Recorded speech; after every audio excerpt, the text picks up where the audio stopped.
Hello. I've seen a number of other people talk about the upcoming eclipse that is in April, and some of them on Twitter have decided to take the map that is presented on timeanddate.com and apply a transformation to put it on the AE map and on other maps and say, hey, look what I done. And so I thought that I would make my own video on the subject.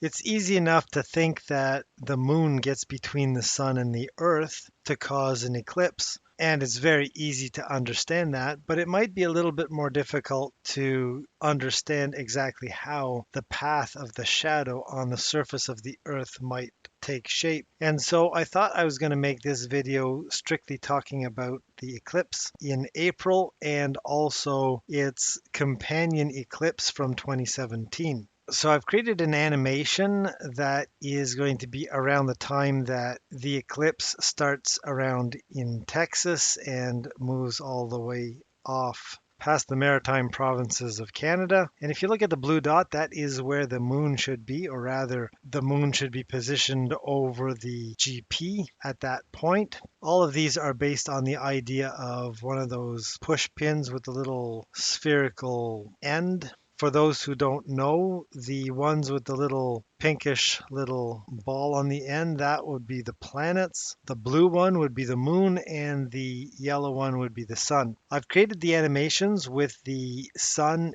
being in the center, so I'm looking at the Earth from the vantage point of the sun. The dotted yellow line is the path of the ecliptic, which happens to correspond to the Earth's axial tilt. The blue line, which isn't in line with the ecliptic, is more the moon's ecliptic, which is about 5 degrees or something like that off of the ecliptic. And of course, eclipses happen when the moon's orbit crosses the sun's ecliptic. At this point, you can see that the moon is pretty much in line with the sun in terms of latitude. And then as time goes on, now the moon has just gone above, at least according to the algorithm that I have to calculate the various positions. Here you can see that it's a little bit higher than the sun at this point. And it would make sense that the path of the eclipse at this point should be somewhere around, I don't know, somewhere around here. Maybe, is that about where Tennessee is, maybe?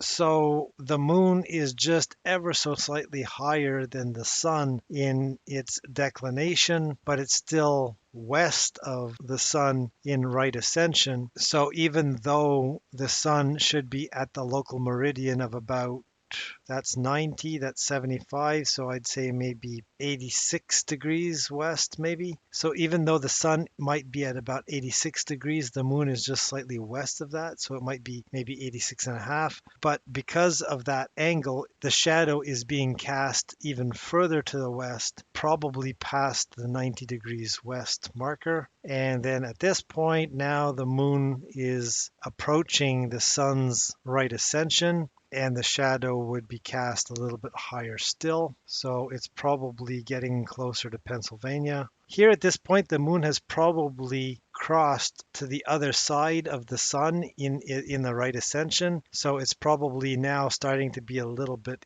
east of it, still traveling a little bit north and a little bit east. Here it's probably pushing closer to New York. I'd say it's probably now closer towards Quebec, maybe Montreal area, and etc., etc. That's my little walkthrough of how I see the eclipse playing out in a three-dimensional environment for the April eclipse. And if we take a look at the eclipse that happened in 2017, it's a very similar process. Note, however, that now the moon is traveling south relative to the sun, and it's already starting higher than the sun is in latitude. So at this point in 3D space, around this time, the shadow should be somewhere around Washington State or maybe Vancouver, and it's a very similar thing. The moon's declination is going a little bit more south. And since the moon's rate of right ascension is slower than the sun's, what happens is that the sun overtakes the moon, and from the sun's perspective, the moon appears to be moving towards the east. so that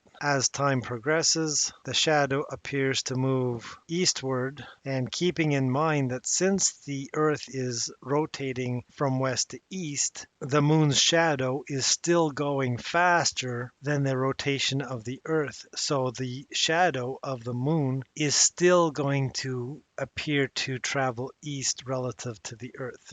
And then at some point, the moon is going to be too far east relative to the sun, so that the moon's shadow is no longer going to fall on the earth, but be in space. I'm going to play these videos now. Enjoy.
And while I'm at it, I'm also going to play the 3D version of this, like I have been playing some of the other ones recently. Enjoy that too. As always, it's going to be the far wall perspective, so you have to keep the eyes more parallel rather than trying to cross them.